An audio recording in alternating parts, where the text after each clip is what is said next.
दाल बिना भात के आरे भातार बिना रात के नमन भर आरे दाल बिना भात के।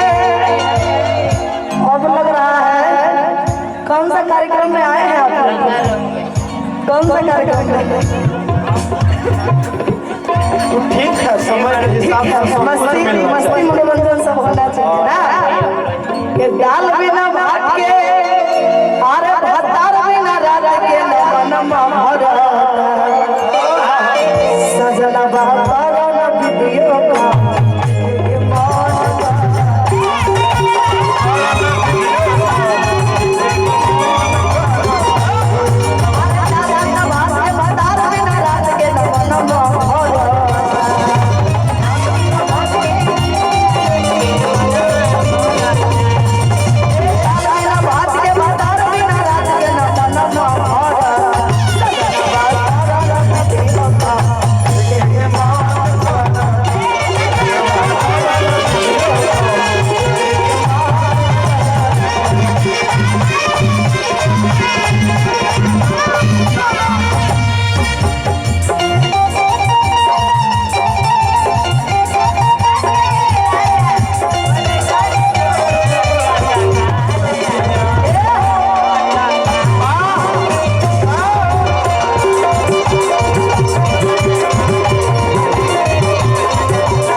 अच्छा कोई बात नहीं, बोल रही हम कहेंगे तो कुंदन भैया को कहेंगे, तो उन्हीं को कह दीजिए।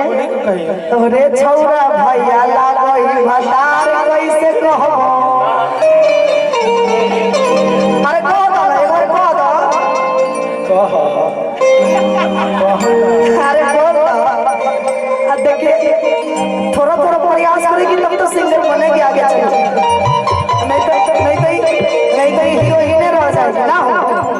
थोड़ा थोड़ा प्रयास। अच्छा कोई बात नहीं, थोड़ा सा बोलिए। अच्छा इनसे बोलवाइए। अच्छा रानी जी आपको मंच भी करती हैं, बोलने का एक्सपीरियंस आपको इनसे काफी ज्यादा है, इसलिए आप इन लोगों से